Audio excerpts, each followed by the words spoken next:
Good morning, boys and girls. I am Dr. Govind Raikar.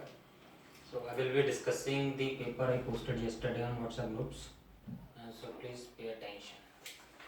So we will start with discussing the order of kinetics, first order and zero order kinetics. And you can remember all the important points regarding these kinetics from the first letter of first order kinetic, and that is F. F stands for fraction. So in first order kinetic, fraction of a drug eliminated per unit time is constant. On the other hand, in zero order kinetics, amount of drug eliminated per unit time is constant. Now we'll understand this by taking the example. Like if we have 100 molecules of the drug in the beginning and they become 50 in 1 hour, so that means 50% is removed. Fraction removed is 50%. So this will be constant in every hour. So in next hour also 50% will be removed. That means 25. Next hour also 50% will be removed. So remaining will be 12.5. Next hour also 50% will be removed. So remaining will be 6.25. Is it clear? Similarly, if we see the zero order kinetics, it is amount which is constant. Suppose it become 80 from 100 in 1 hour. That means 20 is removed. So here is the difference. In first order kinetic, this is percentage, 20%. But in case of zero order kinetic, it is amount. So we will say 20 is removed. So in next hour remaining will be 60. In next hour remaining will be 40. In next hour remaining will be 20, and so on. So this is the basic difference between first order and zero order kinetics.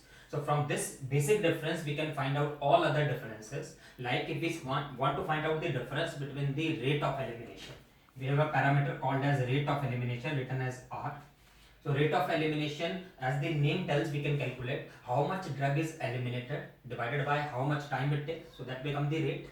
So if we see at this point, what is the rate of elimination, you can find out of 100, 50 molecules remain. That means rest of the 50 goes out. It takes 1 hour. So rate of elimination will be 100 minus 50 divided by 1. So in simple language, we can say it is 50 per.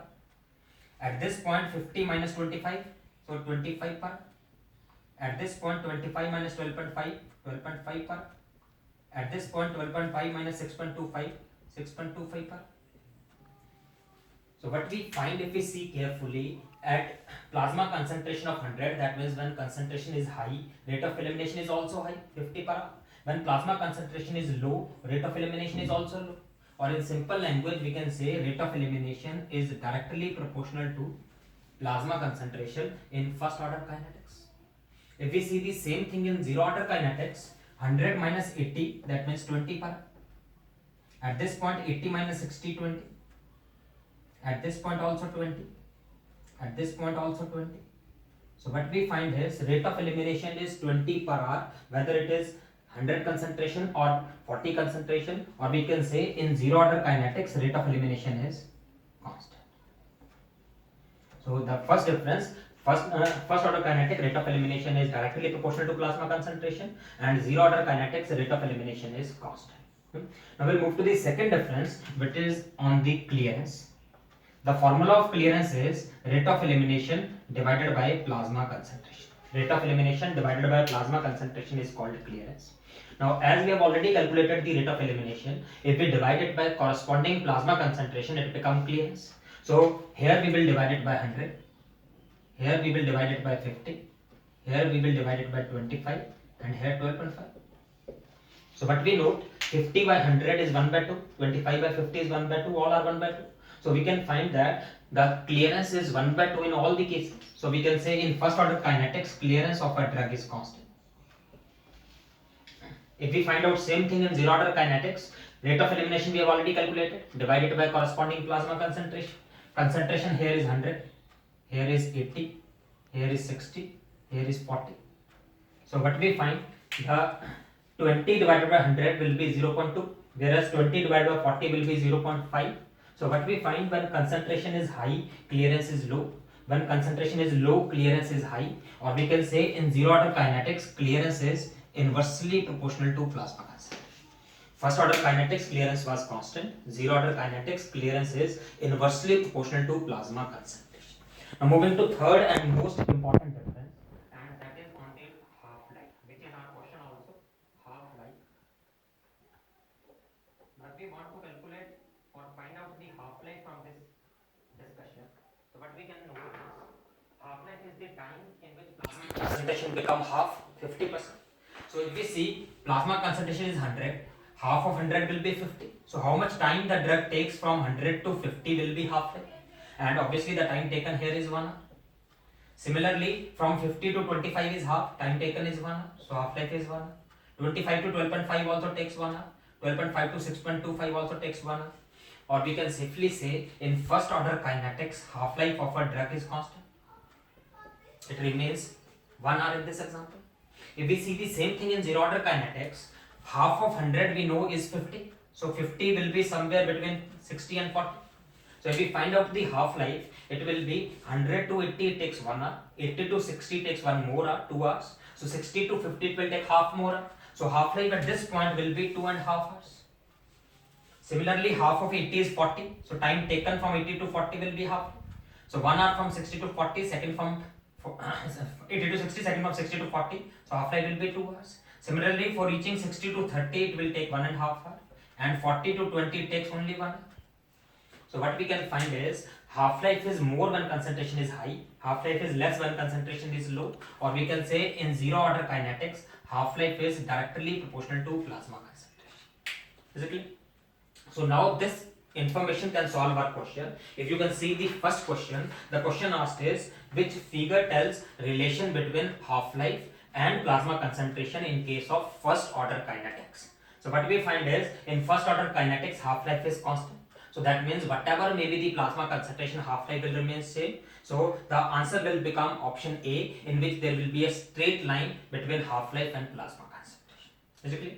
Now expanding this concept slightly more, the question is why some drugs follow first order kinetics and some drugs follow zero order kinetics, on which factor it depends. Now to understand this, we'll take some example. We give some drug from outside and we have some enzymes in the body to metabolize. Suppose we give 1000 molecules of drug from outside. In the body normally we have lakhs of enzymes. Suppose we have 1 lakh enzymes to metabolize these 1000 molecules. So when we give 1000 molecules of the drug, all 1 lakh enzyme need not work. So only 1000 enzyme will work. So they will break half of the drug, suppose half of the drug in one.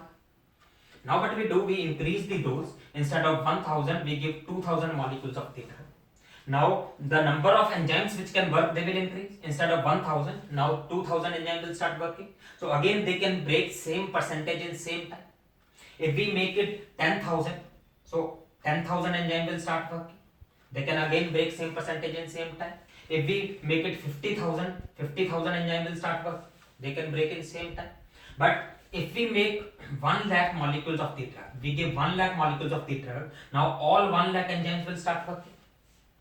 Now if we further increase the concentration, if we increase the dose to 2 lakh molecules, 3 lakh molecules, 5 lakh molecules, 10 lakh molecules, now important problem is enzymes have become the limiting factor. So they can break maximum 1 lakh. They cannot break more than that. So now the amount become constant. So till the time number of drug molecules are less than number of enzymes, the drug follow first order kinetic, fraction is constant. But as the enzymes become limiting, that means number of drug molecule exceed the number of enzymes, then it start following zero order kinetics. And due to this reason, zero order kinetic is also called as saturation kinetics. Saturation kinetics. Because the enzyme becomes saturated. Now why we are discussing this is, we have one more question here. Now suppose we give a drug for which we have 1000 enzymes. 1000 enzymes are there in the body, and the drug molecule we give are 5000. So which kinetic it will follow? Obviously it will follow zero order kinetic, because enzymes are lesser as compared to drug. So it follow zero order kinetics, or fixed amount of drug will be removed per unit time. So when it is removed from 5000, it become 4000, 3000, 2000, 1000. And whenever the drug molecule become less than 1000, suppose they become 900. So now the enzymes have become more and the drug molecules are less. So which kinetic will start? It will be first order kinetic. So that means every drug at high dose can follow zero order kinetic. but whenever the concentration become lesser, it will start following first order kinetic. So kinetic for every drug following zero order kinetic will change to first order at some particular concentration. Yeah, so at this concentration, less than 1000 concentration in this example, the drug will follow first order kinetics, and what will happen is now the percentage will become constant.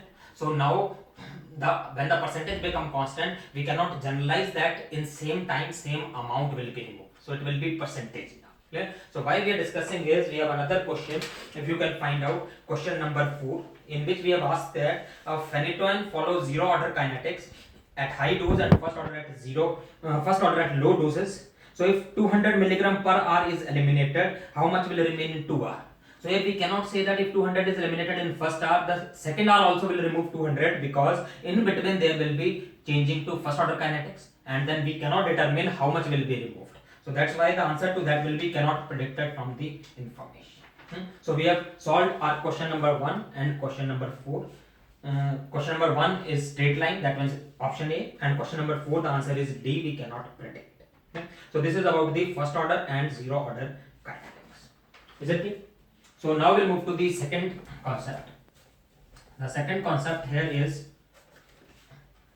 related to steady state plasma concentration. Steady state plasma concentration. The basic concept here is, suppose we start giving a drug at a particular dose. What happens is the plasma concentration start increasing. But if we are giving at a particular dosing rate or dose, then the plasma concentration will start increasing. After some time it become maximum and remain stable. That state is called steady state. Now why this happens is, suppose we have, this is rate of administration, this